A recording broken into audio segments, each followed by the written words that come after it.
Sometimes all a father wants is a place his child can call home.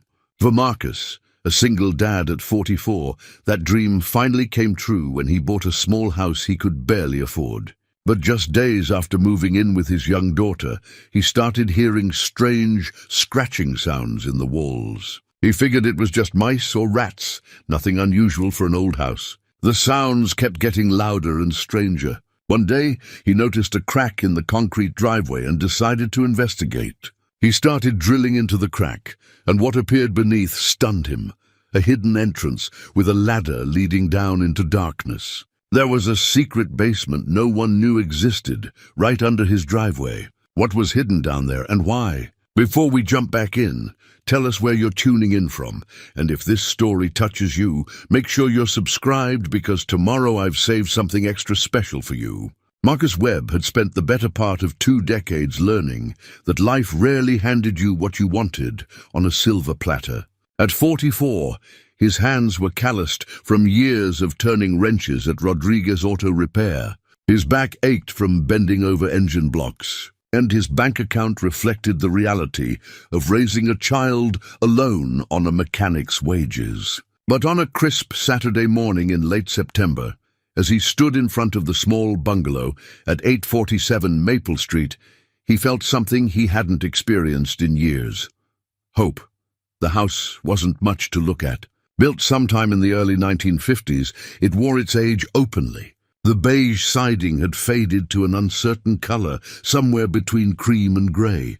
The front porch sagged slightly on the left side, and the concrete driveway bore a jagged crack that ran from the street almost to the garage door. The lawn needed attention, and the flower beds were choked with weeds. But it was his. After years of cramped apartments with paper-thin walls and landlords who treated maintenance requests like personal insults, Marcus owned this place. "Daddy, is that really our house?" 8-year-old Keisha stood beside him, her hand tucked into his, her brown eyes wide with wonder. "It really is, baby girl." Marcus squeezed her hand gently. "What do you think?" Keisha tilted her head, considering the question with the seriousness she brought to everything. She'd inherited that from her mother, that careful way of examining the world before committing to an opinion. It was one of the few things Janelle had left them with before. She'd decided that motherhood wasn't the adventure she'd signed up for and moved to Phoenix, with a man she'd met online. "I think it's perfect," Keisha finally announced. "Can I pick which room is mine?"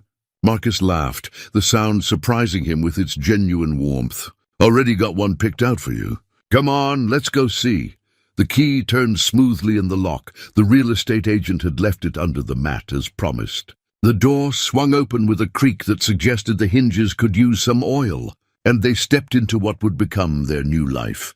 The interior smelled of dust and old wood, with an underlying mustiness that spoke of months sitting empty. The previous owner, Marcus had learned during closing, had been an elderly man named Howard Holbrook, who'd lived here for decades before passing away in a nursing home 3 years ago. The estate had finally been settled. The property sold at a price Marcus could just barely manage, with the small inheritance from his own father and a mortgage that would stretch his budget thin for years too.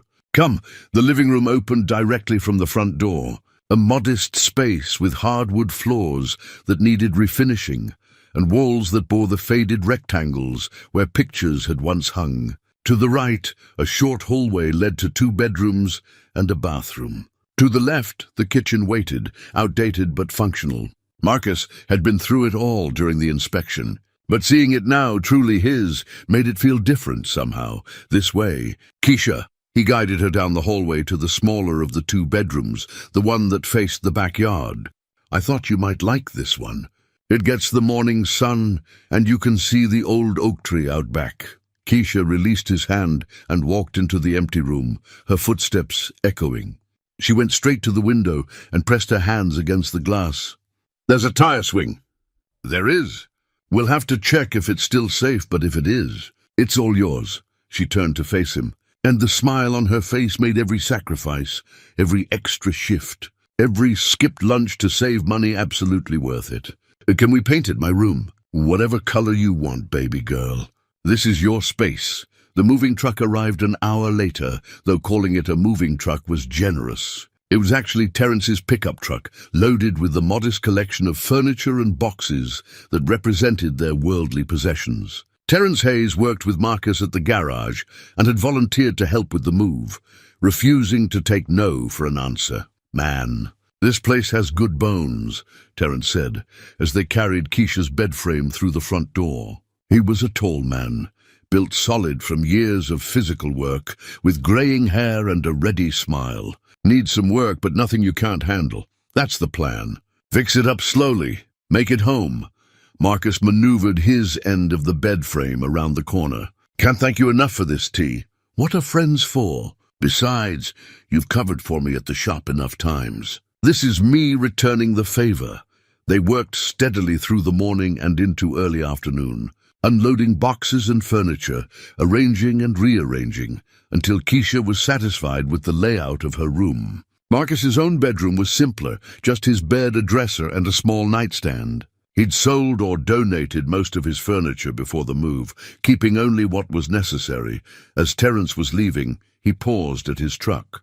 "You know, there's a lady next door been watching from her window all morning. Probably should go introduce yourself, be neighborly and all." Marcus glanced at the house to the right, a well-maintained ranch with flower boxes in the windows. "Yeah, I'll do that." "Thanks again, T." After Terence drove away, Marcus found himself standing in his living room, surrounded by boxes but feeling something close to contentment. Keisha was in her room, arranging her books on the small shelf they'd placed under the window. The afternoon sun slanted through the windows, making dust motes dance in the golden light. He was home. That evening, after a dinner of pizza eaten sitting on the floor because he hadn't unpacked the kitchen table yet, Marcus took Terence's advice and walked next door. An older woman answered his knock, her silver hair pulled back in a neat bun, her face kind but cautious. "Mrs. Alvarez?" Marcus had gotten her name from the real estate agent. "I'm Marcus Webb, just moved in next door with my daughter." Her face transformed with a warm smile. "Oh, welcome. Please call me Rosa. I've been hoping someone would move in. The house has been empty too long. I appreciate that. Just wanted to introduce myself, let you know if you need anything. Come in, come in. I have fresh coffee, and I won't take no for an answer." She stepped back, gesturing him inside. Marcus found himself seated in a cozy kitchen, accepting a cup of coffee and a generous slice of tres leches cake, while Rosa Alvarez told him about the neighborhood. She'd lived here since 1965, she explained, and had watched the street change over the decades. Families came and went, children grew up and moved away, but the bones of the community remained solid. Mr. Holbrook, the man who owned your house, he was a good neighbor. Quiet man, kept to himself mostly, but always ready to help if you needed it. She paused, her expression growing distant. Lived there over 60 years, can you imagine? Since the house was built? That's a long time, Marcus agreed. Must have seen a lot of changes. Oh yes, this was a different world back then. She seemed about to say more, then changed direction. But you'll be happy there. It's a good house, solid, built to last. When Marcus returned home, Keisha was already in bed, exhausted from the excitement of the day. He tucked her in, kissed her forehead, and whispered, "Sweet dreams in your new room, baby girl." In his own room, Marcus lay awake for a while, listening to the sounds of the house settling around him. Every house had its own voice, he knew. Creaks and groans, the whisper of wind finding gaps in old windows, the tick of cooling pipes. He catalogued these sounds, learning the language of his new home. He was almost asleep when he heard it, a faint scratching sound, like something moving inside the walls. He opened his eyes, listening. There it was again, distant but distinct. Mice probably, or rats. Old houses always had them. He'd have to deal with that soon, get some traps, maybe call an exterminator. The scratching stopped. Marcus closed his eyes and drifted off, telling himself it was nothing to worry about. Just one more thing on the long list of repairs and improvements he'd tackle once they were settled in. Just mice in an old house. Nothing more than that. The scratching started in earnest 3 nights later. Marcus woke at 2 in the morning to the sound of something moving through the walls. Not the random skittering of a mouse, but something deliberate and persistent. He lay in the darkness, his mind foggy with interrupted sleep, trying to pinpoint the location. The sound seemed to move, traveling from somewhere near the living room toward the back of the house. He got up, careful not to wake Keisha, and walked through the house with a flashlight. The beam cut through the darkness, illuminating the still unpacked boxes stacked along the walls. He pressed his ear against the drywall in different locations, following the sound. When he reached the kitchen, it stopped. Marcus stood there in his boxer shorts and t-shirt, feeling foolish. It was just an animal. Old houses attracted them. Warmth, shelter, sometimes food if they could find it. He'd call someone in the morning, but the next night it happened again. And the night after that. By the end of the first week, Marcus was exhausted. The sounds occurred like clockwork, 2 in the morning, and again around 7 in the evening, just after he and Keisha finished dinner. The pattern was too regular to be random, and that bothered him more than he wanted to admit. Keisha noticed, of course. "Children always did. Daddy, what's that sound?" she asked one evening as they sat in the living room. She was working on homework at the coffee table while Marcus sorted through bills on the couch. The scratching had started right on schedule, a rhythmic sound that seemed to come from behind the bookshelf he'd placed against the far wall. "Just some mice in the walls, baby girl. Nothing to worry about. I'm going to take care of it. It doesn't sound like a mouse." Keisha's pencil hovered over her math worksheet. "It sounds bigger." Marcus set down the electric bill he'd been staring at without really seeing. "What do you mean, bigger?" She tilted her head, listening with that intense focus she brought to everything. "Mice sound like this." She made a light scratching sound with her fingernails against the table. "That sounds heavier. Like something pushing." She wasn't wrong. Marcus had been thinking the same thing, but hadn't wanted to admit it. "Could be a raccoon. They get into attics sometimes. We have an attic. A small one. I'll check it tomorrow." But when he climbed up into the cramped attic space the next afternoon, flashlight in hand, he found nothing. The insulation was intact, undisturbed by any animal traffic. No droppings, no nests, no signs of entry. He checked every corner, every potential gap where something might squeeze through. Nothing. The basement was next, or what passed for a basement. Really just a crawl space, accessed through a small door in the hallway closet. Marcus wiggled through, his shoulders scraping against the concrete foundation, his flashlight beam sweeping across the dirt floor beneath the house. Again, nothing. No holes, no tunnels, no evidence of any creature making a home under there. He emerged frustrated and confused. The sounds were real. He wasn't imagining them, and neither was Keisha. But there was no logical explanation for where they were coming from. "I think you need a professional," Terence said when Marcus mentioned it at work. "My cousin had rats in his walls once. Took a specialist to find where they were getting in, so Marcus called an exterminator. The man who showed up 2 days later was in his 60s, with weathered skin and the patient demeanor of someone who'd seen everything. His truck bore the logo, Novak Pest Control, 40 years experience. "Mr. Webb, I'm Pete Novak." They shook hands on the front porch. "Understand you've got some unwanted guests." "That's what I'm hoping you can tell me." Marcus led him inside. "Scratching sounds, mostly at night, but sometimes in the evening too. I've checked the attic and crawl space. Can't find any entry points or evidence of animals." Novak nodded slowly, already scanning the walls with a practiced eye. "Let's take a look." For the next hour, Marcus watched the exterminator work. Novak was thorough, checking every room, examining the exterior foundation, inspecting the roofline, probing gaps around pipes and utility lines. He used an inspection camera to peer into wall cavities through electrical outlet holes. He set up motion-activated cameras in the attic and crawl space.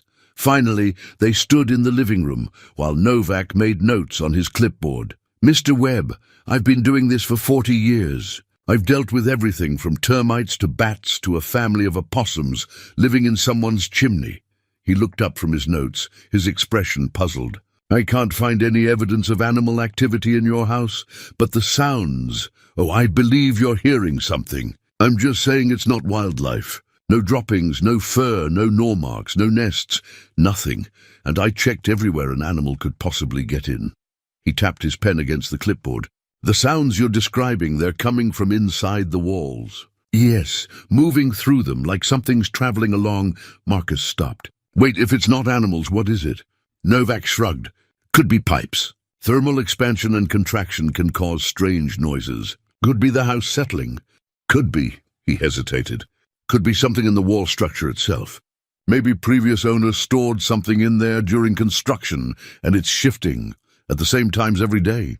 I admit that's unusual. Novak pulled out his phone and showed Marcus photos from the inspection cameras. But look, nothing. Whatever's making the noise, it's not alive. After Novak left, refusing payment since he hadn't actually eliminated any pests, Marcus stood in his living room feeling more unsettled than before. If it wasn't animals, what was it? That evening, the scratching started right at 7 o'clock. Marcus was ready this time.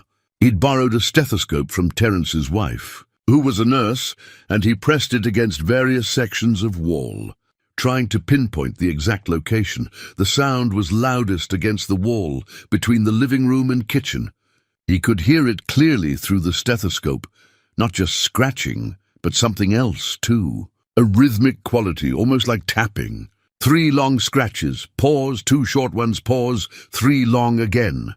Marcus pulled the stethoscope away from his ears, his heart beating faster. That wasn't random. That was a pattern. Almost like, no, he was being ridiculous. Houses made noises. There was a logical explanation, but then Keisha appeared in the doorway, her homework in hand. Daddy, why does the sound come from there? She pointed at the wall. There's no room behind there. Marcus frowned. What do you mean? Come here. She led him to the kitchen, counting her steps. See? 1, 2, 3, 4, 5 steps from the door to the window. Then she took him back to the living room. Now count from this wall to the kitchen door. Marcus counted. 9 steps, but the 2 rooms shared a wall, so the total should have been... That's weird, he said slowly. There's about 4 feet that doesn't make sense. Where does it go? That was the question, wasn't it? Marcus examined the wall more carefully. It looked solid, standard drywall painted white. But when he knocked on it, the sound was different from the other walls. Hollow, not just hollow the way walls normally were, but deeper somehow. He went outside, walked around the house measuring with his eyes. The dimensions didn't quite add up. There was space unaccounted for. Back inside, he studied the crack in the driveway through the front window. It ran almost perfectly parallel to the front wall of the house. He'd assumed it was just normal concrete settling, but now he wondered. Late that night, after Keisha was asleep, Marcus went outside with a flashlight. He knelt beside the crack, examining it more closely. It wasn't like a typical crack from settling or frost heave. The edges were too clean, too straight. He ran his fingers along it, feeling where the concrete on one side was slightly higher than the other, as if something glinted in the flashlight beam. Marcus leaned closer. There, in the crack, something metallic reflected the light. He pulled a screwdriver from his back pocket and carefully worked it into the gap, prying gently. A small piece of concrete broke away, and with it came something else. Marcus picked it up, brushing away dirt and dust. It was a key. Old rusted with the number 7 stamped into the head.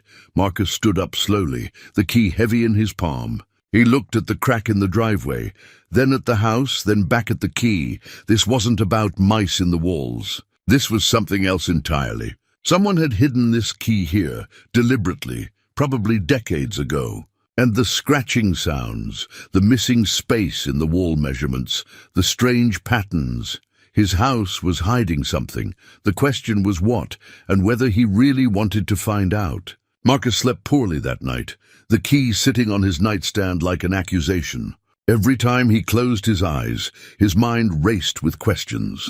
Why would someone hide a key in a driveway crack? What did the number 7 mean? And what was behind that wall in his living room? By morning, exhaustion made his eyes burn, but he dragged himself out of bed anyway. He had to get Keisha to school and himself to work.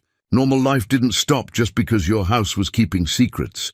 You looked tired. Daddy, Keisha observed over breakfast. Her spoon paused halfway to her mouth. Milk dripping back into her cereal bowl. Didn't sleep great, baby girl. But I'm okay. He forced a smile. How about you? Sleep all right? Yeah, the scratching didn't happen last night. Marcus realized she was right. For the first time in over a week, the house had been silent. Why? Because he'd found the key. That seemed impossible. But he couldn't shake the feeling that the two things were connected. At Rodriguez Auto Repair, Marcus tried to focus on the brake job in front of him, but his mind kept wandering. Finally, during his lunch break, he pulled out his phone and started searching. 47 Maple Street property history brought up some basic information. The house was built in 1952, had changed hands only twice, the most recent sale being his own. The previous owner, Howard Holbrook, purchased 1952, died 2018 at age 93. Marcus did the math. Holbrook had been in his late 20s when he bought the place, lived there his entire adult life. 66 years in one house. That was remarkable in itself. Earth to Marcus. Terrence's voice broke through his concentration. You've been staring at that phone for 10 minutes, man. Everything okay? Marcus looked up, then around the garage. They were alone. The other mechanics were out picking up parts. Can I ask you something weird? Weird is my specialty. Shoot. If you found out your house was hiding something, would you want to know what it was? Terrence leaned against the workbench, wiping grease from his hands. What kind of something we talking about? Like buried treasure something or dead bodies something? I don't know. That's the problem. Marcus found himself explaining everything. The scratching sounds, the missing space in the walls, the key. Terrence listened without interrupting, his expression growing more interested. Man, you've got to investigate. That's like the law of finding mysterious keys. You have to see what they open. He grinned. Want me to come over after work? Moral support? I appreciate it, but I should probably handle this myself. Don't know what I'm dealing with yet. Well, if you need help moving bodies, you know where to find me. Terrence's grin widened at Marcus's expression. I'm kidding. Mostly. After work, Marcus drove to the county clerk's office instead of going straight home. It was a detour he couldn't afford time-wise, but he needed information. The clerk, a woman in her 50s with reading glasses on a chain, helped him request the original building permits for his house. These old records can be tricky, she explained, typing into her computer. We had a flood back in the 70s, lost some documents. But let's see what we have. She printed several pages, the original permit application, inspection records, and a basic floor plan. Marcus studied them at a table in the corner of the office. Standard single-family home, 3 bedrooms, 1 bath, no basement. The floor plan matched what he knew of his house, except he pulled out his phone and opened the calculator app, checking measurements. The dimensions on the permit didn't quite match reality. The living room wall was marked as exterior, but if that were true, there wouldn't be room for the kitchen behind it. Excuse me, he called to the clerk. Is it possible these plans are incomplete? She came over, peering through her glasses at the documents. It's possible. Like I said, we lost some records in the flood. These might be copies of copies. Why? Just trying to understand my house better. Thanks for your help. Driving home, Marcus's grip on the steering wheel was tight. Someone had modified the house after it was built, created space that wasn't on the official records. That took deliberate effort and secrecy. Why would Holbrook do that? At home, after Keisha was fed and settled with her homework, Marcus went to the garage. He'd noticed some items left behind by the previous owner during the move. Boxes of old tools, some paint cans, the usual detritus that accumulated in garages over decades. He'd been meaning to sort through it all, decide what to keep and what to discard. Now he approached the task with different eyes, looking for clues rather than just junk. Most of it was ordinary. Screwdrivers worn smooth by decades of use, coffee cans filled with screws and nails, cardboard boxes that crumbled at his touch.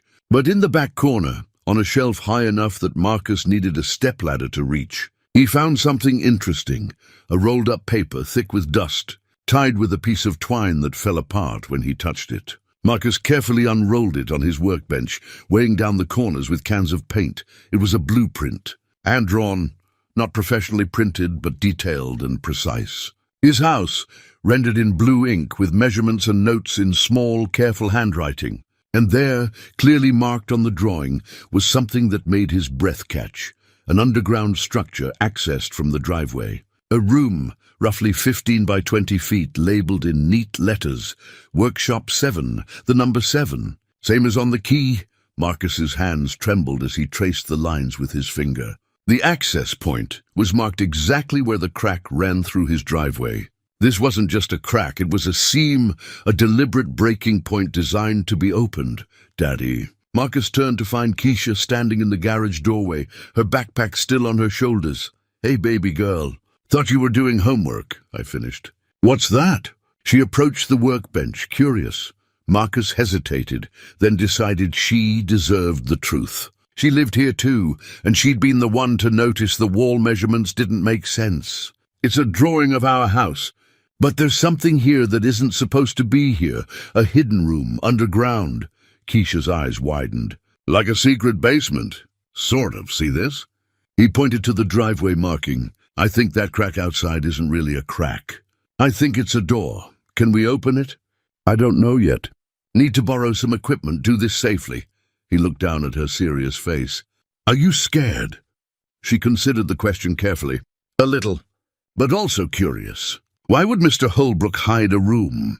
That's what I want to find out. The next day was Saturday.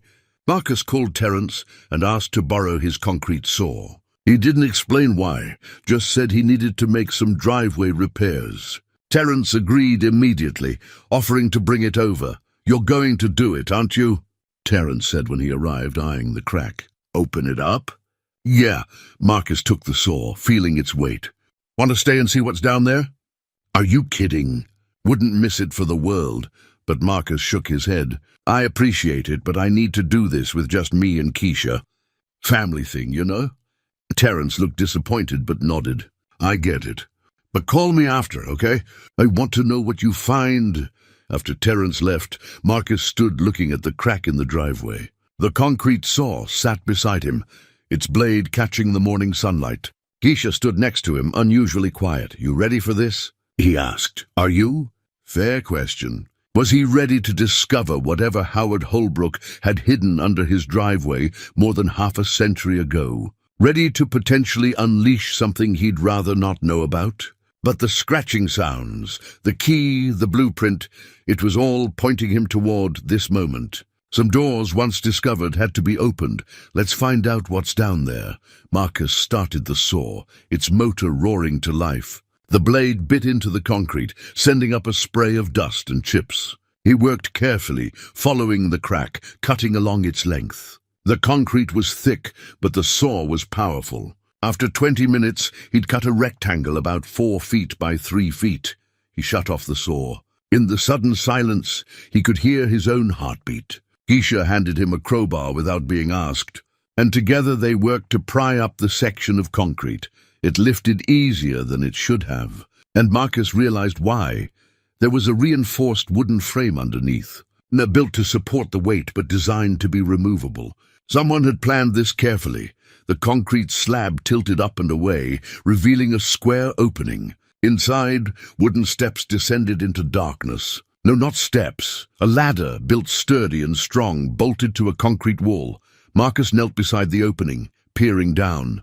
Cool air drifted up, carrying the smell of old earth and stale space. He could see about 8 feet down before the darkness swallowed everything, and there, set into the top rung of the ladder, was a metal plate with a keyhole. The number 7 was stamped beside it.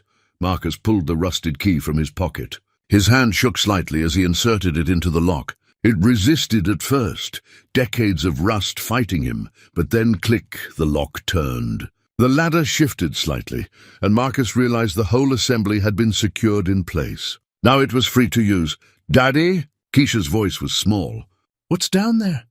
Marcus looked at the darkness waiting below, then at his daughter's worried face. I don't know, baby girl, but I'm going to find out. Marcus stood at the edge of the opening, looking down into the darkness that had been sealed beneath his driveway for who knew how many years. Every instinct told him to be careful, to call someone official, maybe the police, maybe a building inspector. But something deeper, some primal curiosity, urged him forward.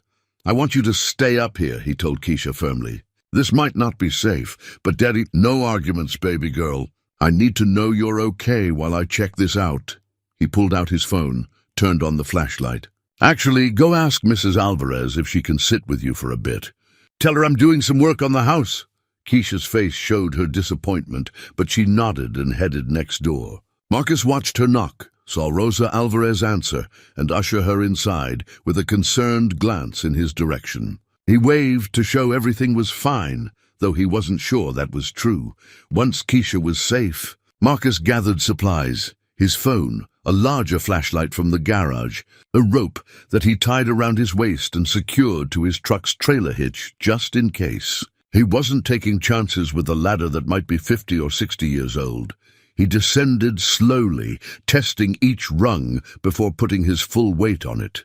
The ladder held firm, and he realized the wood was actually in remarkable condition, as if it had been treated against rot and decay. Someone had built this to last. 12 rungs down, his feet touched solid ground. Marcus swept his flashlight around, and what he saw made him stop breathing for a moment.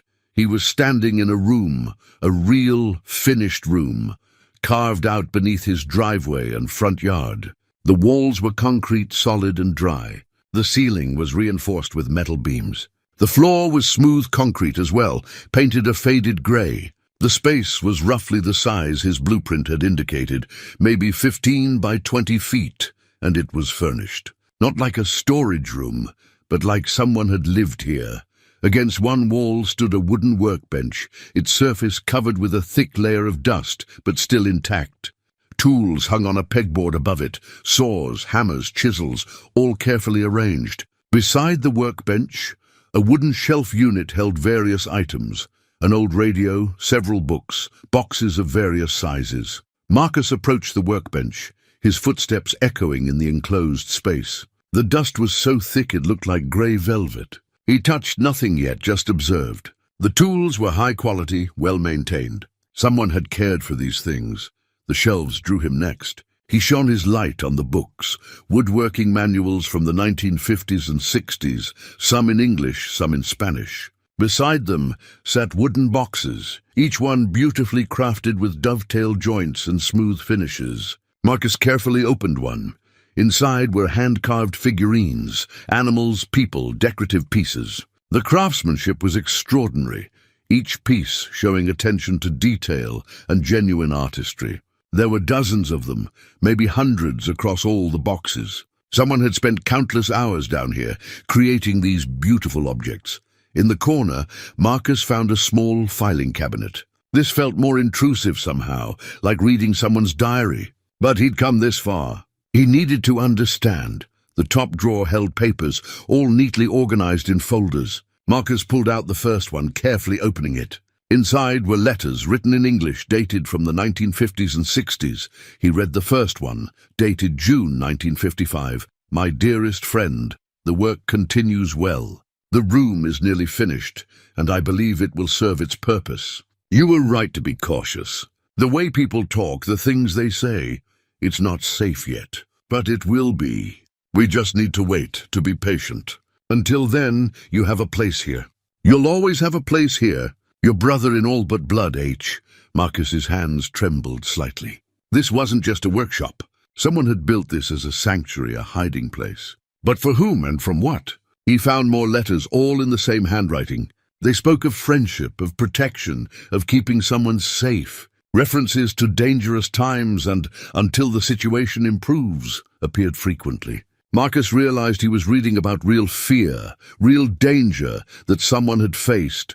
In another folder he found letters written in Spanish. He couldn't read them, but he recognized names at the bottom. Roberto, always Roberto. And the dates stretched from 1952 through 1967. Marcus pulled out his phone and used a translation app, photographing the letters and reading the translated text. They were journal entries, personal reflections. Roberto, the name appeared again and again, wrote about loneliness, about gratitude, about a man named Howard who had saved his life. Howard gave me more than shelter, one entry read. He gave me dignity. In a world that sees me as less than human, he sees me as his equal, his friend. I live in this underground room, yes, but I am not imprisoned. I am protected. There is a difference. Marcus sat down on the dusty floor, overwhelmed. This room, this carefully constructed space beneath his house, had been someone's home. Roberto's home. And Howard Holbrook, the man who'd owned this house for 66 years, had built it to protect him. More exploration revealed other details. A small cot in one corner, folded up and leaning against the wall. A hot plate for cooking. A stack of tin plates and cups. This wasn't just a hiding place. Someone had lived here for how long? Marcus found receipts, carefully filed, showing that Holbrook had sold wooden carvings. The money went to RM family, Guadalajara, Mexico. Roberto Mendoza, Marcus assumed. Holbrook had been sending money to Roberto's family while Roberto hid underground. Letters from Roberto's sister appeared in the files, written in Spanish, thanking them for the money, asking when Roberto would return home, expressing worry and hope. The letters stopped in 1968. Marcus found a photograph tucked into an envelope. Two men stood in front of his house, the same house but looking new, the siding bright, the lawn pristine. One man was clearly younger Howard Holbrook, based on an old newspaper photo Marcus had seen during his research. The other was Latino with dark hair and a warm smile. They stood with their arms around each other's shoulders, both grinning at the camera, the inscription on the back, written in faded ink.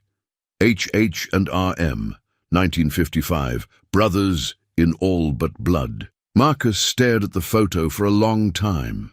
This was Roberto. This was the man who'd lived under his driveway, who'd carved beautiful figurines in the darkness, who'd survived by the grace of a friend, who'd risked everything to protect him. What had happened to him? The letters stopped in 1968. Had he finally been able to leave, to return to Mexico, to live openly again? Or had something else happened? Marcus photographed everything. The letters, the room, the carvings, the photograph. This was history, real and painful and beautiful. It needed to be preserved. He climbed back up the ladder, emerging into bright sunshine that made him squint. Geisha and Rosa Alvarez stood waiting, both looking worried. "You were down there a long time," Rosa said. "I was about to call for help." Marcus looked at her, really looked at her. She'd lived next door since 1965. She'd been here during the years these letters were written. "Mrs. Alvarez, did you know Mr. Holbrook well?" Her expression changed, became guarded. "As well as anyone, I suppose. Why? Did you ever see anyone else here?" Another man, maybe Latino, working in the yard with him. Rosa's face went very still. She glanced at Keisha, then back at Marcus. "Perhaps we should talk inside. Just the adults." Marcus asked Keisha to go wash up for lunch, then followed Rosa into her kitchen. She sat down heavily, her hands folded on the table. "I always wondered," she said quietly. "About that room. You knew?" "I suspected. This was 1965 when I moved here. Different times, Mr. Webb. Dangerous times for some people." She looked up at him. "I saw two men sometimes working in the yard together. They were careful, but I noticed. And then one day, there was only Mr. Holbrook. I never asked. It was safer not to ask. What was his name?" "The other man?" "Roberto." Rosa's eyes were distant, remembering. "Roberto Mendoza. He was kind, always polite on the few occasions we spoke. And then he was gone. People assumed he'd been deported, or maybe he'd moved away. No one questioned it. What happened to him?" Rosa shook her head slowly. "I don't know. Mr. Holbrook never spoke of it. But after Roberto disappeared, Mr. Holbrook seemed diminished, like a part of him had been taken away. He lived in that house another 50 years, but I always thought he was waiting for something that never came." Marcus felt the weight of those words. 50 years of waiting, of grief, of keeping a secret. And now that secret was his to carry. "There's more down there," Marcus said. "Letters, personal things. I think Roberto's family should know what happened to him." Rosa nodded slowly. "That would be the right thing to do. But finding them after all this time, that won't be easy." "No," Marcus agreed. "But I have to try." That evening, after Keisha was in bed, Marcus returned to the underground room. He sat on the floor, surrounded by decades-old letters and photographs, trying to piece together a story that mattered, that had been hidden too long. Whatever it took, he was going to find Roberto's family. He was going to tell them their relative had been loved, protected, and valued. That his life had meant something. It was the least he could do for the man who'd lived beneath his driveway, creating beauty in the darkness. Over the following weeks, Marcus became a man possessed. He spent his evenings in the underground room, carefully cataloguing every letter, every document, every carved piece. He photographed everything with meticulous care, organizing the images into folders on his laptop. During lunch breaks at work, he researched immigration history, trying to understand what Roberto might have been fleeing from. The picture that emerged was both clearer and more heartbreaking than he'd imagined. Roberto Mendoza had come to the United States in 1950, a veteran of the Korean War who'd served alongside American soldiers. The letters revealed he'd met Howard Holbrook during the war. They'd been in the same unit, had saved each other's lives more than once. When they returned to civilian life, Holbrook had encouraged Roberto to come north, promising work and a fresh start. For a few years, it had worked. Roberto found construction jobs, sent money home to his family in Guadalajara, built a life. But by the mid-1950s, the climate had shifted. Despite being a legal resident with proper papers, Roberto faced increasing harassment. Jobs disappeared. Threats appeared. His papers were questioned, lost by authorities, deliberately misplaced in bureaucratic tangles. One letter from 1964 detailed an incident that had clearly been the breaking point. Roberto had been attacked outside a job site, beaten badly enough to require hospital care. The police had done nothing. Holbrook's letter in response was filled with protective rage and determination. "I'm building something," Holbrook had written. "A place where you'll be safe until this madness passes. I won't let them destroy you, my brother. I won't." And so the underground room had been born. Constructed in secret, mostly at night, with Holbrook doing the work himself to avoid questions. Roberto had moved in sometime in late 1965, living there intermittently at first, above ground when it seemed safe. Below, when the threats increased, the letters showed Roberto's struggle with the arrangement. He was grateful, but also ashamed, hating that he needed to hide like a criminal when he'd done nothing wrong. Holbrook's responses were always gentle, always reassuring. "This doesn't diminish you. It reveals the sickness of the world, not any weakness in you." Marcus found himself reading and rereading these letters late into the night, sitting on his living room couch while Keisha slept. The friendship between these two men was profound, deeper than most people experienced in a lifetime. They'd saved each other in war, and Holbrook had continued saving Roberto in peace. The woodworking had been Roberto's salvation, the letters revealed. Unable to work legally, unable to show his face in public without risk, he'd poured his energy and creativity into carving. The figurines were his way of maintaining dignity, of producing something beautiful in the darkness. Holbrook had sold the pieces quietly, through contacts, never revealing who'd made them. The money went to Roberto's family, a sister named Luz in Guadalajara, who had 3 children and a husband who died young. Roberto's letters to her were filled with careful lies about his circumstances. He was doing well, he wrote. Working hard, saving money, would come home soon, but he never did. The last letter from Roberto was dated March 1968. It was addressed to whoever finds this room, and Marcus had discovered it tucked into a carved wooden music box he'd found on a high shelf. The music box itself was extraordinary, decorated with intricate folk art patterns, obviously a labor of love. When Marcus carefully wound it, the mechanism still worked, playing a tune he didn't recognize, but that sounded distinctly Mexican. Later he'd learn it was Cielito Lindo, a traditional song. Roberto's letter explained everything. "If you are reading this, then I have left this place one way or another. I write this in case I do not survive what comes next, so that someone might understand the truth of what happened here. My name is Roberto Mendoza. I have lived in this underground room for nearly 3 years, protected by the kindest, bravest man I have ever known. Howard Holbrook saved my life not once but many times. He gave me shelter when the world above wanted to destroy me simply for existing in the wrong place with the wrong color skin. But this is no life, living in darkness. Howard and I have made a plan. We have saved money. I will drive north in his truck, cross into Canada, start a new life where papers matter less than the man carrying them. Howard will report the truck stolen a day later, giving me time to reach safety.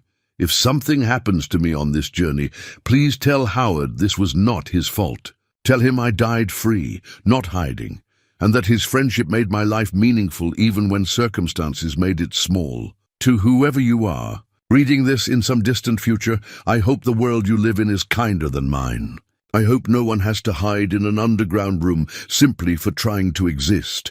Thank you for listening to a dead man's words. May you never know the fear that shaped them. Marcus had wept when he first read that letter. He wept again now, sitting alone in his living room at midnight, the weight of Roberto's story pressing on his chest. He'd found more, too. Newspaper articles from April 1968, small notices he'd tracked down through library archives. A traffic accident on Highway 40, a single vehicle collision. The driver had died at the scene. The articles didn't name him, referring only to a transient driving a vehicle registered to Howard Holbrook. The investigation had been brief. Accidental death. Case closed, but Marcus understood what had really happened. Roberto had been trying to reach Canada, trying to reach freedom. Something had gone wrong. A mistake, bad weather, bad luck. It didn't matter. He died on that highway, alone, still running. And Holbrook had lived with that knowledge for 50 more years, never speaking of it, never revealing what he'd lost. Marcus researched more, finding Holbrook's obituary from 2018.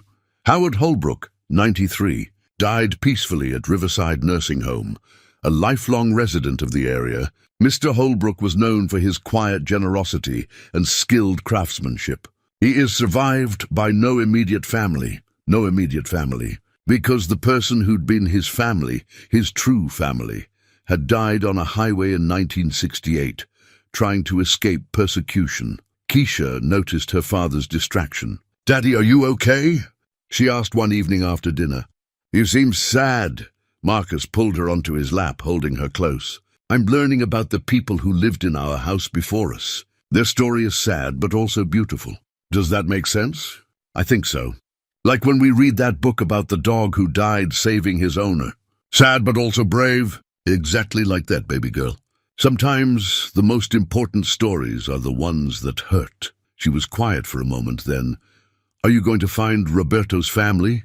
"I'm going to try. They deserve to know what happened to him. That he was loved, that he mattered. Will they be mad? That he died?" Marcus considered this carefully.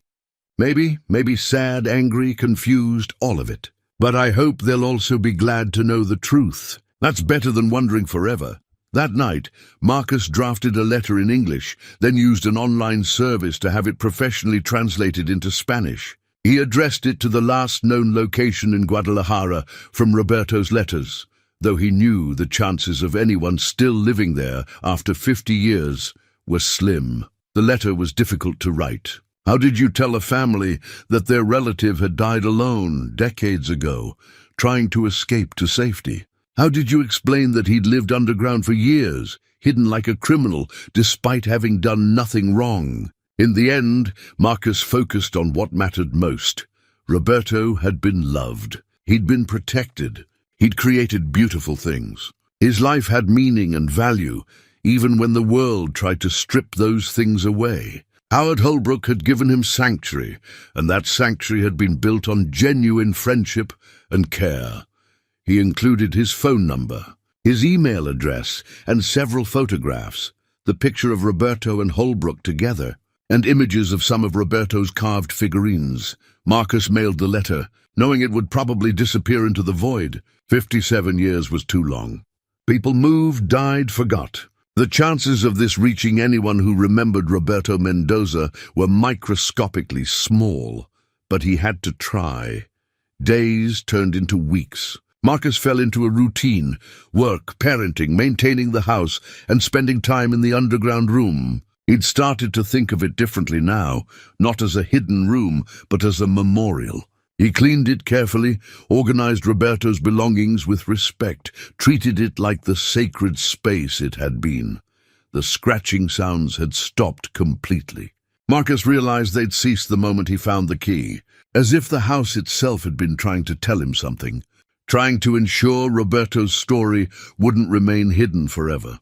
Mrs. Alvarez helped when she could, sharing memories of the neighborhood in the 1960s, filling in details that brought the era to life. She'd been a young woman then, newly arrived from Puerto Rico herself, understanding from personal experience the casual cruelty that people like Roberto faced.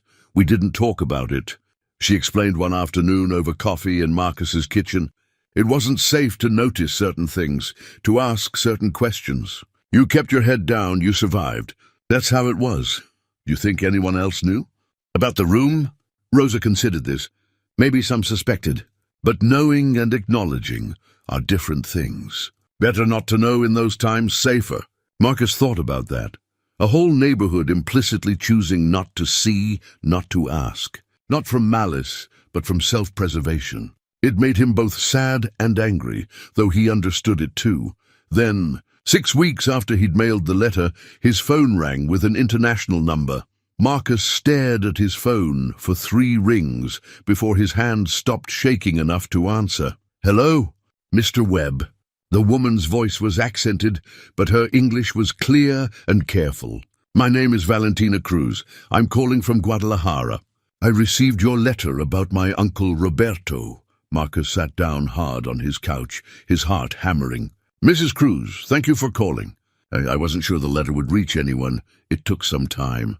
The address you had was old, but the postal worker knew my cousin, who knew my mother's old house had been sold to a family who had our phone number. Small miracles." She paused. "You said you found my uncle's belongings. You said he lived in a room under your house." "Yes, I found everything, letters, his carvings, photographs. Mrs. Cruz, your uncle was an incredibly talented artist. The things he made are beautiful." There was a long silence. When Valentina spoke again, her voice was thick with emotion. "We thought he forgot about us. He sent money for years, letters every few months, and then nothing. My mother, his sister Luz, she waited her whole life to know what happened. She died in 1995 without ever learning the truth." Marcus closed his eyes. "I'm so sorry. I wish I could have found you sooner. Tell me everything, please. Whatever you know about his life, about how he—" Her voice broke. "About how he died." For the next hour, Marcus told her everything. He read her portions of the letters, described the underground room, explained the historical context as best he understood it. He told her about Howard Holbrook's protection, about Roberto's woodworking, about the plan to escape to Canada that had gone so tragically wrong. Valentina wept quietly through much of it. When Marcus finished, she was silent for a long moment. "I was 8 years old the last time I saw Tio Roberto," she finally said. "He came to visit before he left for the United States. He gave me a wooden doll he'd carved, told me he'd send for us once he made enough money. I still have that doll. I'm 68 years old and I still have it." Marcus felt his throat tighten. "He never stopped thinking about you. The letters to your grandmother, his sister, they were full of love and longing. He wanted to come home, but he couldn't because people wouldn't let him be." There was anger in her voice now, righteous and raw. Because he had the wrong papers, wrong skin, wrong accent. So he had to hide in the ground like an animal. "He was protected there," Marcus said gently. "Howard Holbrook risked everything to keep him safe." "I know. I understand that." Valentina took a shaky breath. "This man, Holbrook, you said he kept the room sealed after my uncle died?" "Yes, for 50 years. He never sold the house, never spoke about it. I think your uncle was more than just his friend." "What do you mean?" Marcus hesitated, then decided she deserved the full truth. The letters between them, the way they wrote to each other, it wasn't just friendship. "I think they loved each other, Mrs. Cruz, deeply." Another long silence. Marcus waited, giving her time to process. In our family, in our time, that would have been impossible to speak of. Valentina said slowly, But I have grandchildren now. I understand the world differently than my mother did. If my uncle found love in that dark time with someone who protected him, then I am glad. Love should be celebrated, not hidden. Marcus felt relief wash through him. Thank you for understanding that. What happened to Holbrook? Did he live long? He died 3 years ago, age 93. Alone, as far as I can tell. He lost your uncle and spent the rest of his life carrying that grief. Then they both suffered, Valentina said quietly. Both of them, for the crime of loving in a world that wouldn't allow it. They talked for another half hour. Valentina told him about her family, 3 adult children, 7 grandchildren. She taught English literature at a university in Guadalajara. Her mother had passed on stories about Roberto, keeping his memory alive, even though they'd never learned what happened to him. I want to come there, Valentina said finally. I want to see this room, to see where my uncle spent his final years. Would that be possible? Of course, absolutely. You're welcome here any time. I'll need to arrange time away from work, but perhaps in a few weeks.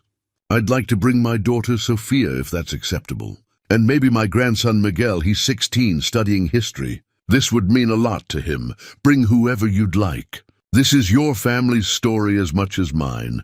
After they hung up, Marcus sat in the quiet of his living room, processing everything. In 3 weeks, Roberto's family would be here. They would descend into that underground room and confront the reality of what their relative had endured. Marcus needed to prepare, needed to make sure everything was preserved properly. The next day, he contacted the local historical society. A woman named Patricia Brennan came out to look at the room, and her reaction confirmed what Marcus had suspected. This was historically significant. This needs to be documented, she said, standing in the underground space with her camera. Not just the room, but the letters, the carvings, everything. This is living history, Mr. Webb, a testament to a time we'd rather forget, but desperately need to remember. I want it preserved, Marcus said. But respectfully, this was someone's home, someone's sanctuary. It's not just an exhibit. I understand completely. We can help with that. Proper archival storage for the documents, climate control, security. And if you're willing, we could arrange for scholars to study this, to ensure Roberto Mendoza's story is told properly. Over the following weeks, Marcus worked with the Historical Society to document everything. Professional photographers came through. Historians examined the letters. Experts evaluated the carved pieces. The story began to leak out into the community. A mysterious room, a hidden history, a tale of friendship and survival. The local newspaper requested an interview. Marcus agreed, but insisted they wait until Roberto's family had visited, until they'd had a chance to see the room themselves. Some stories needed to be told in the right order, with the right people present. Keisha helped prepare the house for visitors. Together they cleaned, organized, made sure the guest bedroom was ready. She was excited about meeting Miguel, the grandson who was close to her age. Well, 8 years older, but still young enough to relate to. What if they're sad when they see the room? She asked one evening. They probably will be, Marcus admitted, but maybe also grateful. Sometimes sadness and gratitude go together, like when you talk about Grandpa. You're sad he's gone, but happy you had him. Exactly like that, baby girl. The night before Valentina was due to arrive, Marcus went down into the room one final time to make sure everything was ready. He'd set up better lighting, installed a dehumidifier to protect the documents, arranged Roberto's carvings on the shelves so they could be properly appreciated. He stood in the center of the space, slowly turning in a circle, taking it all in. This room had been built with love, lived in with dignity, sealed with grief, and now would be opened with understanding. Roberto's story would finally be told, his life finally acknowledged. I hope I'm doing right by you, Marcus said to the empty room. Both of you, Roberto and Howard. I hope you'd be okay with this, with people knowing. The room was silent, but it felt different now. Not lonely anymore, not hidden. The scratching sounds had been the house itself, Marcus believed, trying to make sure its secrets didn't die with the men who'd created them. He climbed back up into the evening air. Tomorrow would bring answers, closure, and connection. Tomorrow, the past would finally meet the present. Marcus went inside and pulled out his phone, scrolling through the photographs he'd taken of Roberto and Howard together. Two young men, arms around each other's shoulders, grinning at the camera without any idea of the tragedy that awaited them. "She's coming," he whispered to the photograph. "Your niece is coming to see what you built, to understand who you were. You won't be forgotten, Roberto. Not anymore." He set the phone down and went to check on Keisha, finding her already asleep with a book on her chest. He carefully removed it, marked her page, and tucked her blanket around her shoulders. Tomorrow they would welcome strangers who weren't really strangers at all. Tomorrow they would share their home with the family that should have been able to share it all along.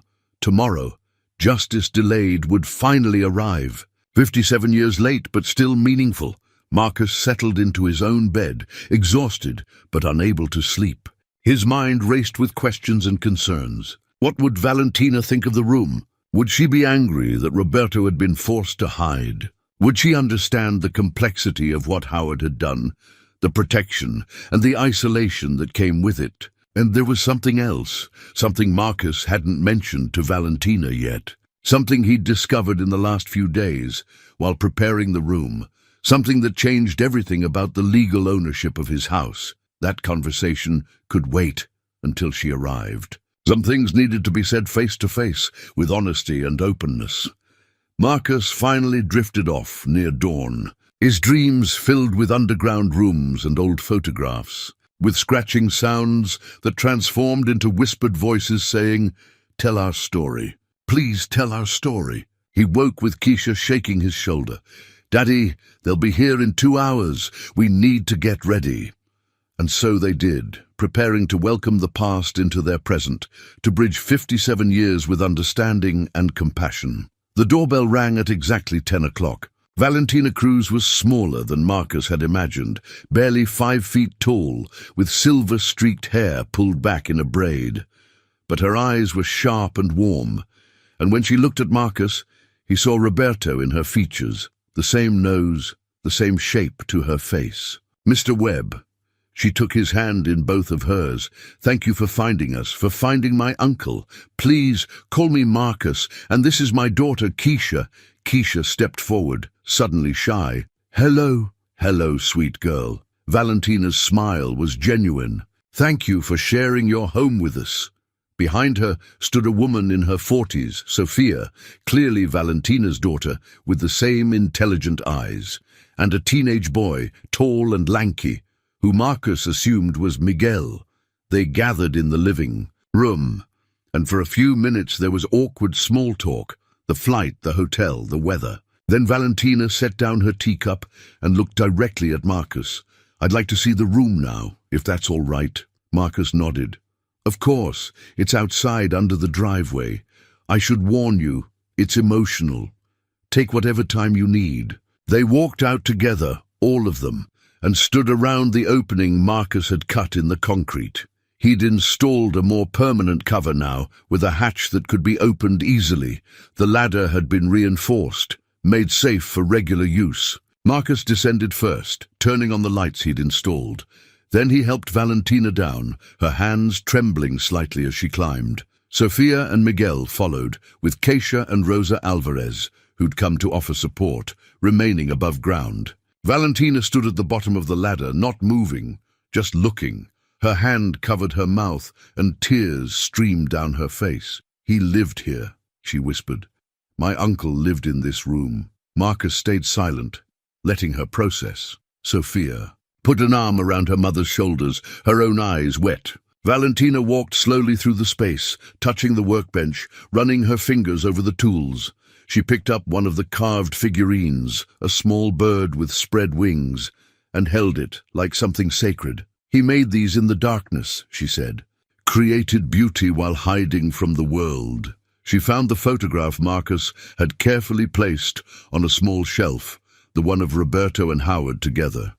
She picked it up, studying it intently. "They look happy," she said. "In this moment, they look happy." "I think they were," Marcus said quietly, "as happy as they could be, given the circumstances." Valentina read some of the letters Marcus had preserved in protective sleeves. She sang along softly when Marcus played the music box, recognizing Cielito Lindo immediately. Miguel took photographs with his phone, documenting everything with a historian's careful attention. After an hour, they climbed back up. Valentina looked exhausted, but also relieved, as if a weight she'd carried for decades had finally been lifted. Back in the living room, Marcus knew he couldn't delay any longer. He needed to tell them what he'd found.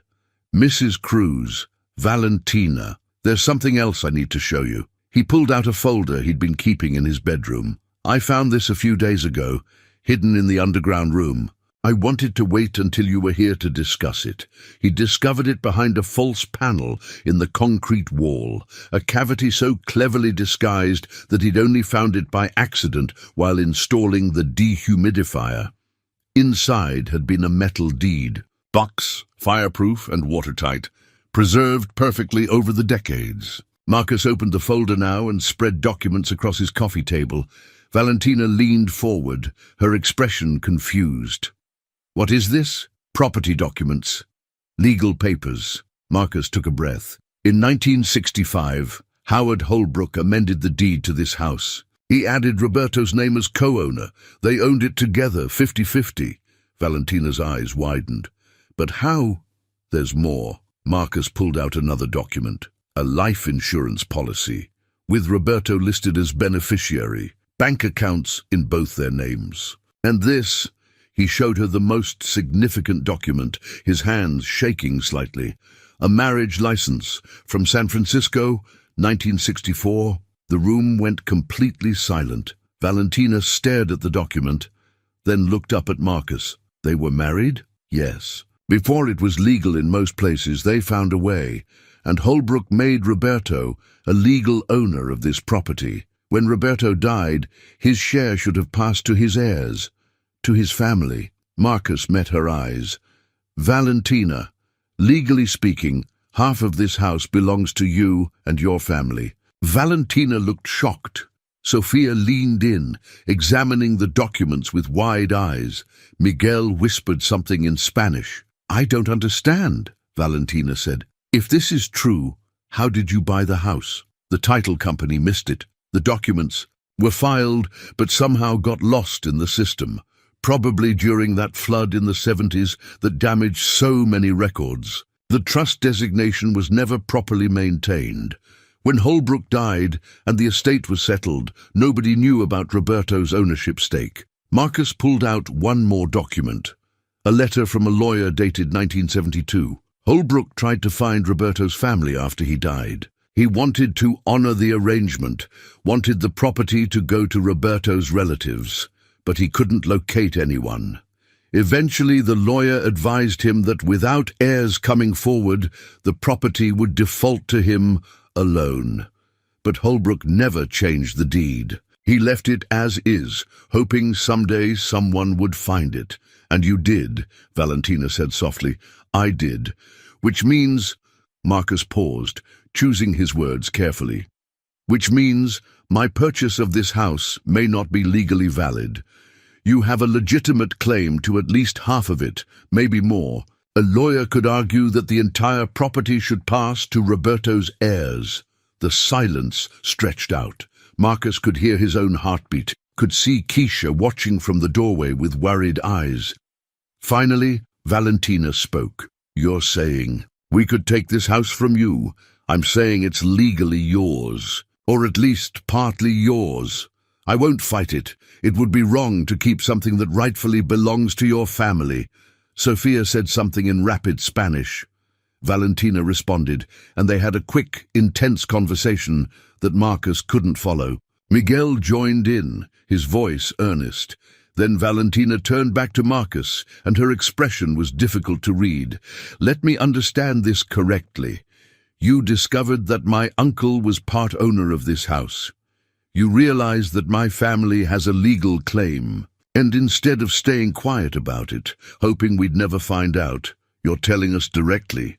Yes, even though it means you could lose your home, the home you worked so hard to buy, where you're raising your daughter. Marcus nodded. It's the right thing to do. Your uncle and Howard Holbrook wanted this property to go to Roberto's family.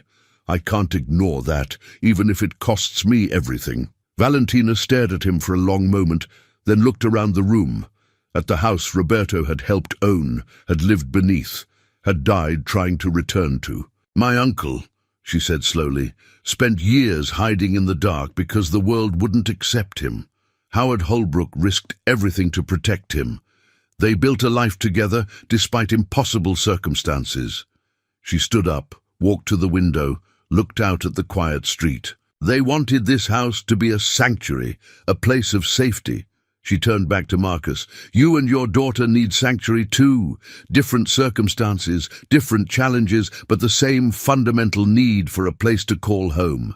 Mrs.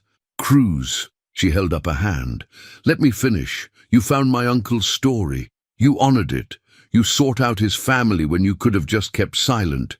You've treated his memory with dignity and respect." She paused. "Taking this house from you would not honor his memory. It would betray the very values he stood for: kindness, compassion, helping those who need help." Marcus felt his throat tighten. "You don't have to." "I know I don't have to, but I want to." Valentina looked at her daughter and grandson, who both nodded. "We don't need this house. We have homes in Mexico, we have lives there, but you need it. Keisha needs it, and I think my uncle would want it this way." "There has to be something," Marcus said. "Some way to honor the legal reality while also being fair." Valentina smiled. "Then we'll figure it out together. Perhaps the property can be deeded to you properly, with an acknowledgement of its history. Perhaps the underground room can be preserved as a memorial. Perhaps we can find a way to tell this story publicly, so my uncle and Howard aren't forgotten." Sophia spoke up. "We could establish a historical designation, make sure the room is protected, that the story is shared. That would mean more to us than owning property we'd never use." Miguel added, "People should know what happened here, what they endured, what they meant to each other. That's worth more than money." Marcus looked at Keisha, who had come into the room and now stood beside him. She looked up at him with those wise 8-year-old eyes. "They're like us, Daddy. They want to do the right thing too." And that was exactly it. This wasn't about legal claims or property rights. It was about carrying forward the values that Roberto and Howard had lived by: compassion, sacrifice, love. "Thank you," Marcus said, his voice rough with emotion. "Thank you for understanding." Valentina came over and took his hand. "No, Mr. Webb, thank you for finding my uncle, for finding us, for giving us the gift of knowing what happened to him. That's worth more than any house." The next 2 days felt like a whirlwind. Marcus contacted his friend Lawrence Bryant, an attorney who'd helped him with the house purchase. Lawrence came over that evening, reviewed all the documents Marcus had found, and confirmed what Marcus already suspected. The situation was legally complex, but morally clear. "Technically, Roberto's heirs have a strong claim," Lawrence explained, spreading papers across Marcus's kitchen table while Valentina and her family listened. "The marriage license, the amended deed, the joint ownership, it's all legitimate. The estate should have been divided, with half going to Roberto's family. But they don't want it," Marcus said, "which makes things simpler, actually." Lawrence adjusted his glasses. "We can file paperwork, acknowledging the historical ownership while transferring full title to Marcus. It'll require court approval, but since all parties agree, it should be straightforward." Valentina nodded. "What we want is recognition. The story told properly, the room preserved, both men's names honored. That matters more than ownership." Over coffee and pan dulce that Valentina had brought from a Mexican bakery near their hotel, they discussed how to move forward. The local historical society would help document everything, creating an archive of letters and photographs. The underground room would be designated a historical site, protected and preserved.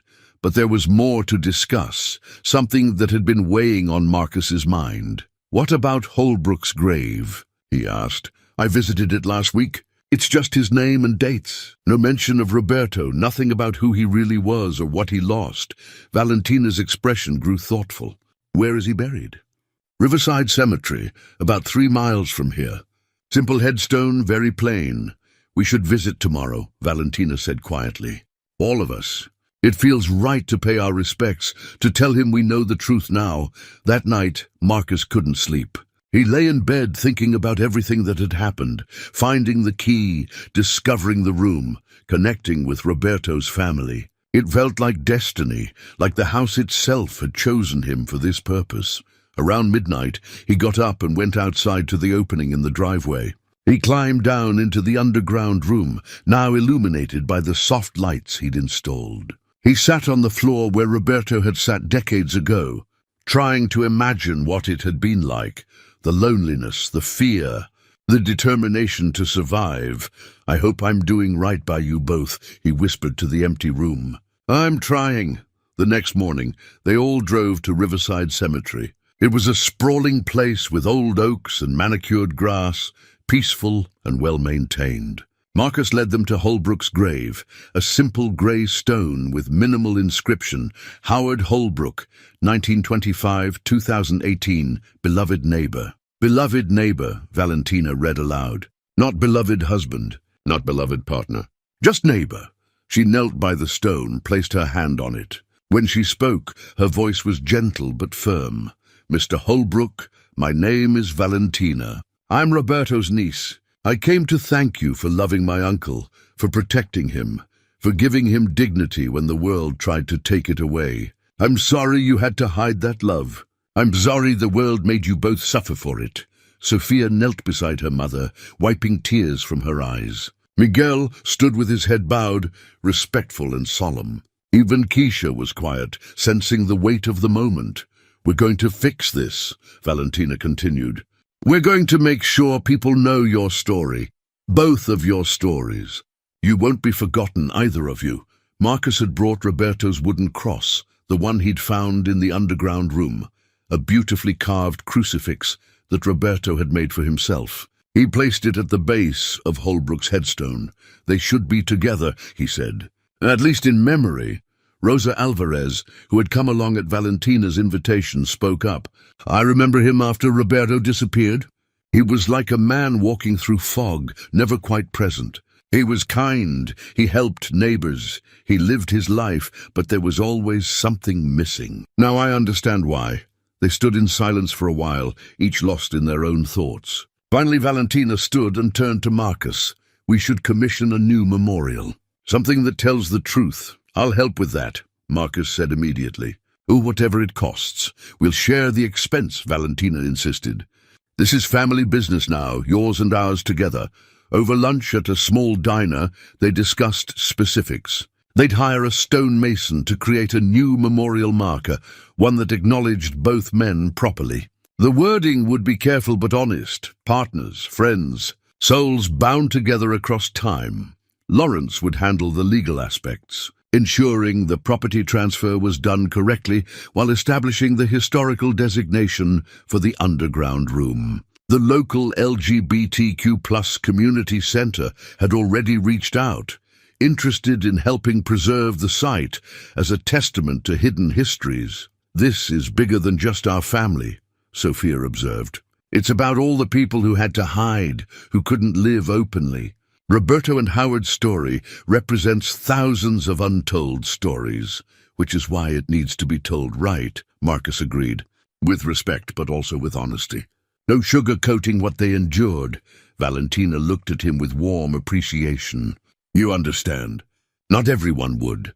That afternoon they returned to the house. Valentina wanted to see the room one more time before they flew back to Mexico. This time Marcus let Keisha come down too. She stood in the center of the space, slowly turning, taking it all in. "It's sad," she said finally, "but also brave. He didn't give up even when things were scary." "No, he didn't," Valentina agreed. "And neither did Howard. They found a way to protect each other, to love each other, despite everything the world threw at them." As they prepared to leave, Valentina pulled Marcus aside. "Stay in touch," she said. "Visit us in Guadalajara when you can. You're part of this story now, part of our family's history. We want Keisha to know her cousins, for our families to stay connected." "I'd like that," Marcus said. "More than you know." They exchanged contact information, made promises to call and video chat regularly. Miguel and Keisha had already become friends, talking about school and music and the strangeness of this whole situation. At the airport, their goodbyes were emotional but hopeful. Valentina hugged Marcus tightly. "Thank you for having the courage to tell us. Thank you for honoring my uncle's memory. Thank you for understanding," Marcus replied. "For choosing compassion. That's what family does," she said simply.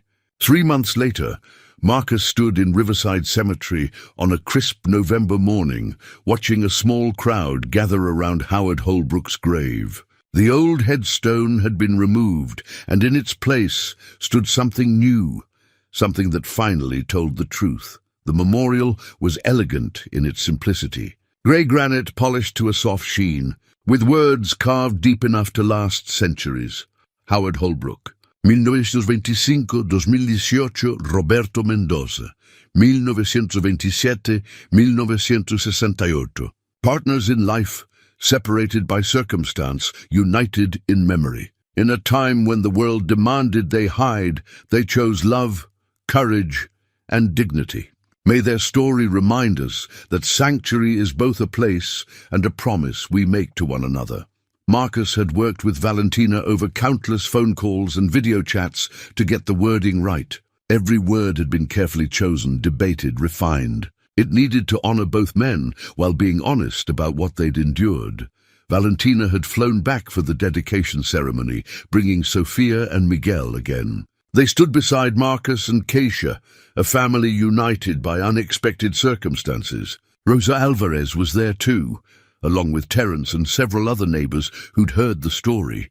Representatives from the local historical society attended, as did members from the LGBTQ+ community center. The mayor had even sent someone to officially recognize the historical designation of the underground room, a local pastor, one who'd been recommended by the community center as someone who understood, stepped forward to say a few words. "We gather today to honor two men who lived in a time when their love was considered criminal, their partnership impossible. They survived through courage and sacrifice. One built a sanctuary. The other lived in that sanctuary, creating beauty in darkness." The pastor spoke about the importance of remembering hidden histories, of acknowledging the suffering of those who came before. "We cannot change the past, but we can ensure it's not forgotten. We can learn from it, grow from it, become better because of it."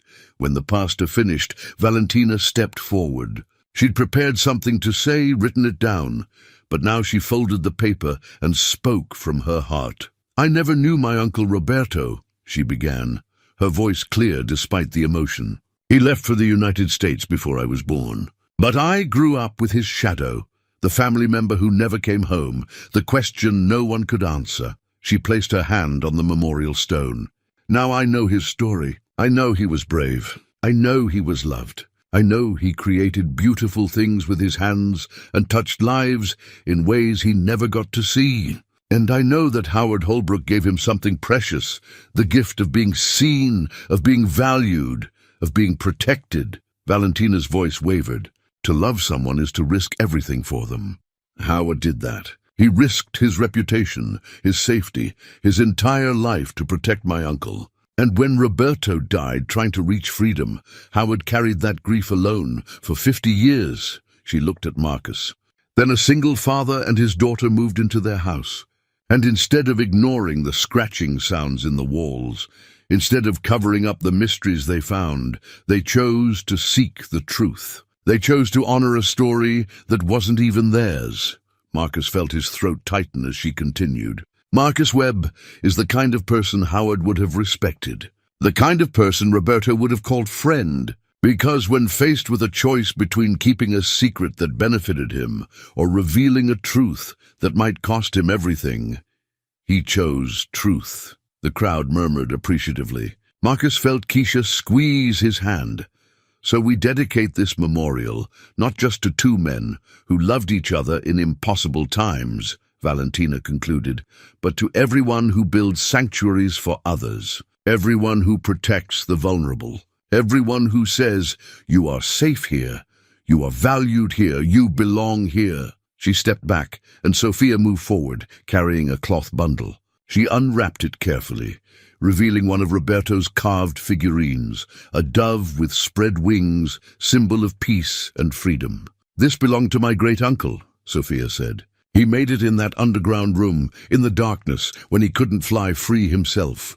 We're leaving it here, so a piece of him can finally rest beside the man who loved him." She placed the carving at the base of the memorial. Miguel added a bouquet of marigolds, traditional Mexican flowers, for honoring the dead. Then Marcus stepped forward, Keisha beside him. He'd brought something too, the photograph of Roberto and Howard together, the one from 1955 that showed them young and hopeful, arms around each other's shoulders. He'd had it professionally preserved in a weatherproof frame. "This is how they should be remembered," Marcus said quietly. "Not hiding, not separated, but together, happy, the way they deserve to be." He placed the frame against the memorial. The photo showed two men who'd found each other in the aftermath of war, who'd built a life together despite everything.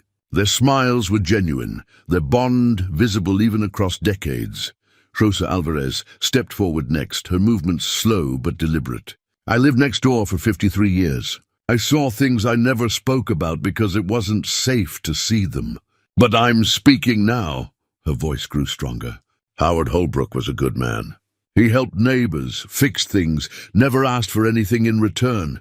I didn't know about Roberto, not really, but I suspected. And I stayed silent." She paused, tears streaming down her weathered face.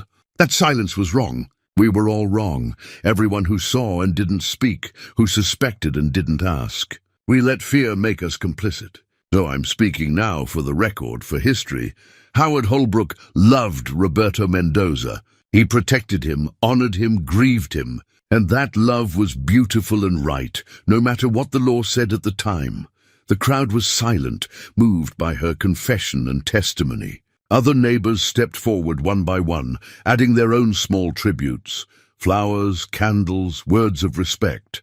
The ceremony concluded with a moment of silence. Marcus stood with his eyes closed, feeling the November wind on his face, thinking about the two men who'd started this whole journey. They'd never know that their story would eventually be told, that their love would finally be acknowledged. But somehow, Marcus hoped they knew, hoped they felt the recognition, the honor, the justice finally served.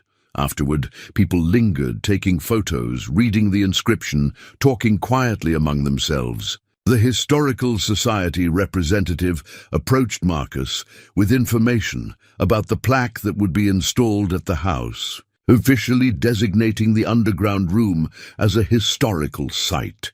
"We've had inquiries from researchers, journalists, educators," she explained. "Everyone wants to know more about this story. With your permission, we'd like to coordinate visits, create educational materials, as long as it's done respectfully," Marcus said. "This isn't just a historical curiosity. These were real people who suffered real pain." "Absolutely. We'll make sure of that."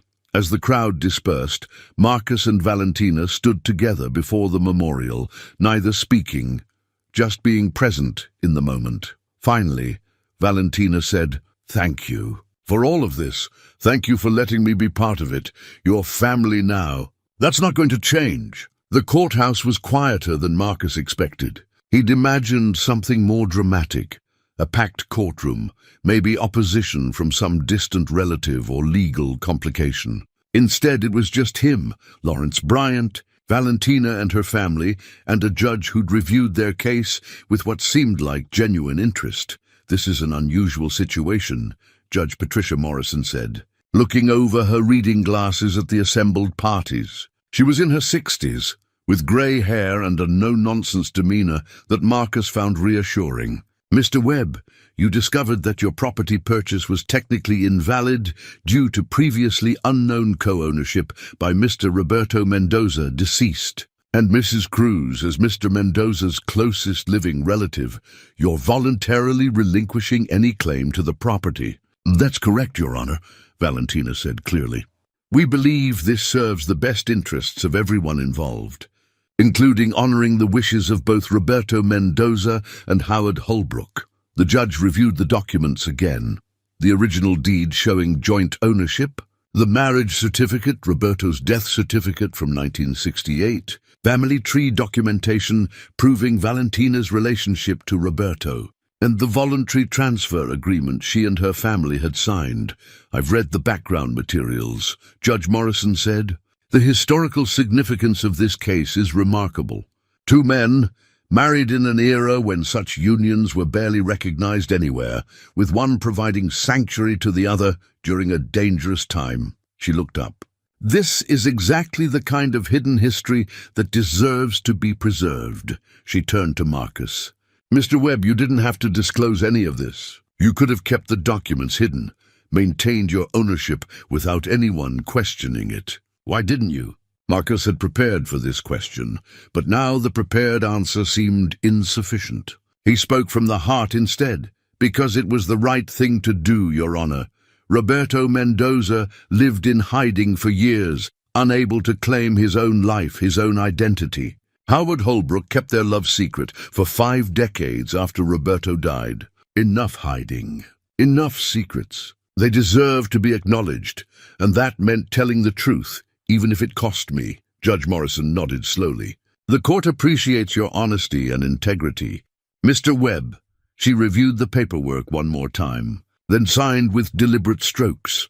The court finds that the voluntary transfer agreement is valid and executed with full understanding by all parties. The property located at 847 Maple Street is hereby officially deeded to Marcus Webb, with the historical covenant attached, requiring preservation of the underground structure and acknowledgement of its significance. She handed the signed documents to the clerk, then looked at the group. I'm also approving the historical designation. The site will be protected under state historical preservation laws. Mr. Webb, you'll retain full ownership and residence rights, but the underground room must be maintained and made available for educational purposes under reasonable terms. I understand. Your Honor, that's exactly what we want. Good. Judge Morrison's expression softened slightly. I've been a judge for 28 years. Most cases are disputes, people fighting over money, property, custody. It's rare to see a case where everyone involved is trying to do the right thing, trying to honor the past while building a better future. She paused. This gives me hope. After the hearing, they gathered on the courthouse steps. Lawrence organized the paperwork into folders, while Valentina embraced Marcus. It's really over, she said. The legal part, anyway. The legal part, Marcus agreed. But the rest, the story, the memorial, staying connected, that's just beginning. Sophia checked her phone. The Historical Society just posted about the designation on social media. People are already commenting, sharing it. Miguel showed them the screen. Dozens of comments were appearing, people moved by the story, sharing their own experiences of hidden histories, of family secrets finally revealed, of love that had to hide. Look at this one, Miguel said, reading aloud. My grandfather was gay but never came out. He died alone, and we never knew the truth until we found letters after he passed. This story gives me hope that his life mattered too. There are hundreds like this. Marcus felt the weight of responsibility. This wasn't just about Roberto and Howard anymore. It was about everyone whose stories had been buried, whose lives had been erased or ignored. That evening, back at the house, Marcus made dinner while Keisha set the table. Valentina's family had returned to their hotel to pack. They were flying home the next morning, but they'd be back for dinner in an hour. Daddy, is everything really okay now? Keisha asked, carefully arranging forks and knives. Yeah, baby girl. Everything's okay. The house is legally ours, the room is protected, and Roberto and Howard's story will be told properly. Are you going to miss Mrs. Cruz and her family? Of course. But they'll visit, and maybe we'll go see them in Mexico sometime. That's how family works. You stay connected even across distances. Keisha was quiet for a moment, thinking. We have a big family now. Bigger than before, Marcus smiled. We do. Pretty amazing, isn't it? A few months ago, it was just you and me. Now we have Valentina, Sophia, Miguel, and we're connected to Roberto's whole family history. And Roberto and Howard, too. They're kind of like family now, even though they're gone.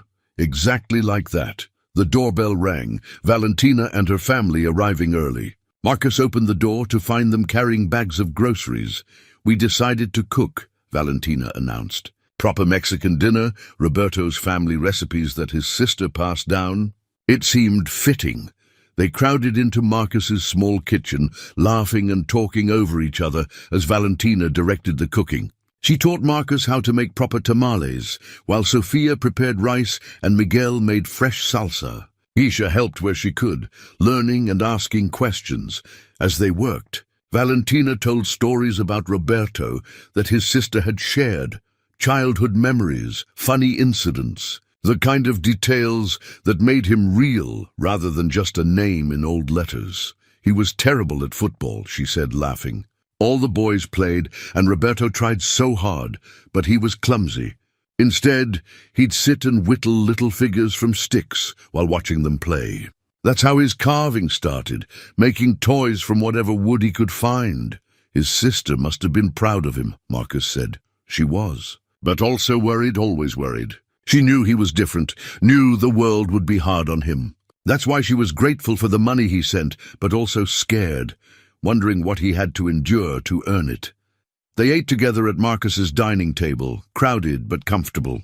The food was delicious, rich with flavors and traditions that connected them to Roberto's past, to his culture, to the family that had waited so long to know his fate. After dinner, as they cleaned up together, Valentina pulled Marcus aside. "There's something I want to give you," she said. "Something that should stay with the house." She pulled out a small wooden box from her bag. Inside was a simple silver locket on a chain. "This belonged to Roberto," she explained. "We found it among my mother's things after she died. Inside are tiny photos, one of Roberto, one of Howard. We think Roberto had it made before his last journey, something to carry them both together."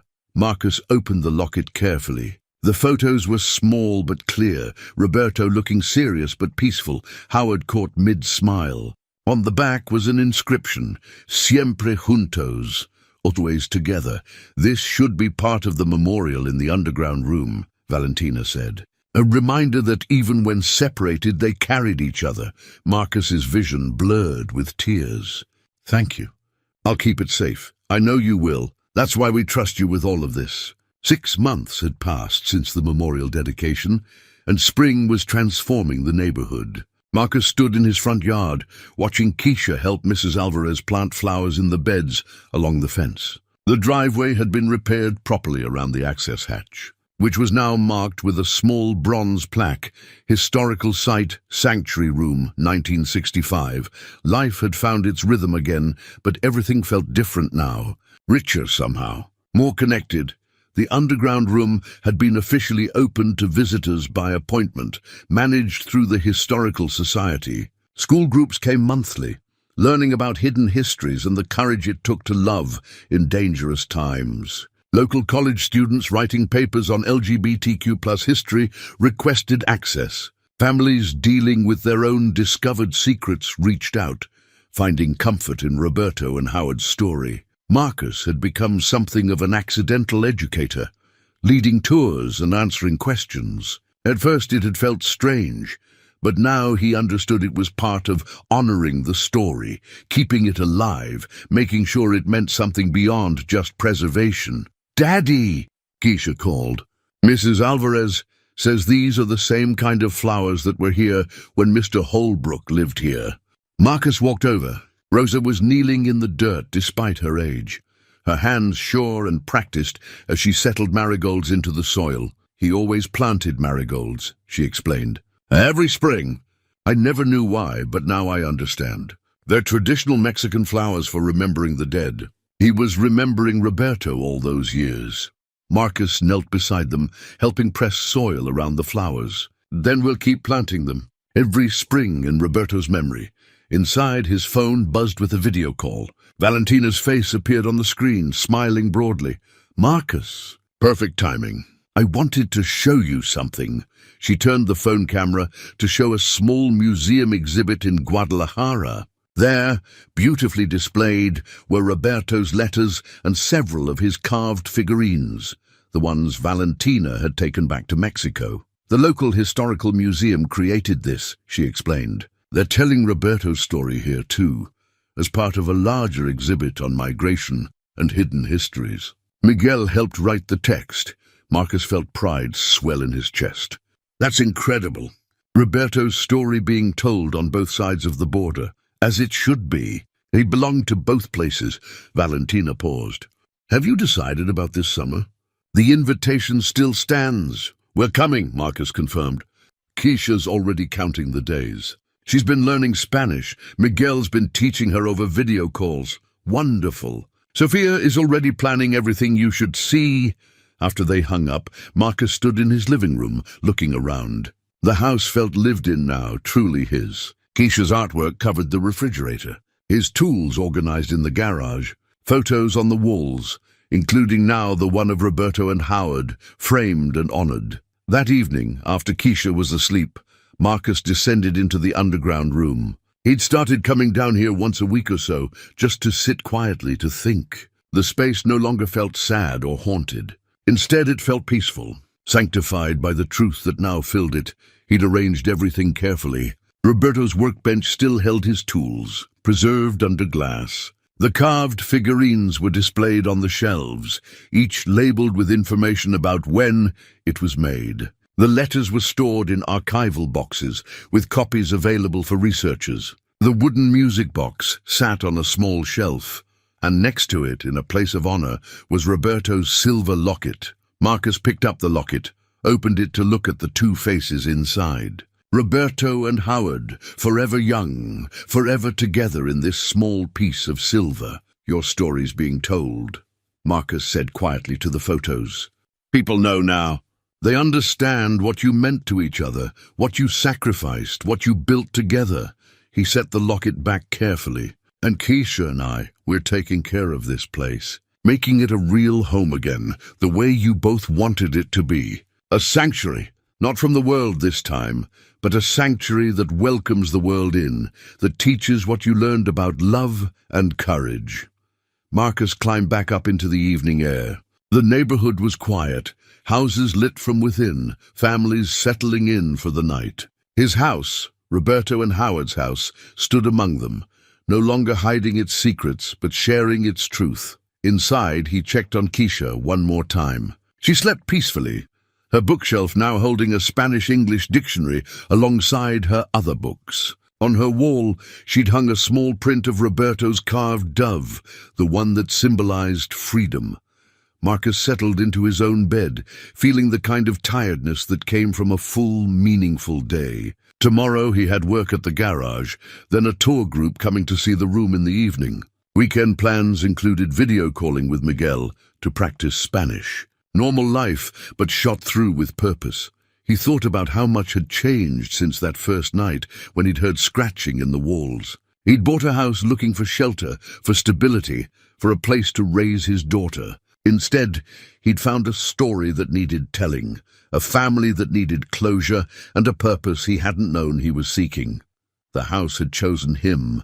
He believed that now. Chosen him to be the one who'd listen to its scratching messages, who'd dig beneath the surface, who'd honor what had been hidden too long, before sleep took him. Marcus whispered into the darkness, "Thank you for trusting me with this, for letting me be part of something bigger than myself." And in the quiet of the night, the house seemed to settle around him, solid and peaceful. No more scratching sounds, no more mysterious noises, just the gentle creaking of an old house breathing, its secrets finally told, its history finally honored. Marcus and Keisha were home, not just in the sense of having a roof overhead, but home in the deeper meaning, connected to past and future, to family both biological and chosen, to a story that would outlive them all. The scratching in the walls had led him here, to this moment of peace and purpose. And tomorrow, the work of honoring Roberto and Howard's legacy would continue, not as a burden, but as a gift. The gift of knowing that love endures, that truth matters, that courage counts. In the underground room below, Roberto's carved figurines stood silent watch. Above ground, Marcus and Keisha slept safe and sound. And somewhere, in whatever comes after this life, perhaps Roberto and Howard finally rested together. Knowing their story had been told, their love acknowledged, their sanctuary preserved home, finally and forever home.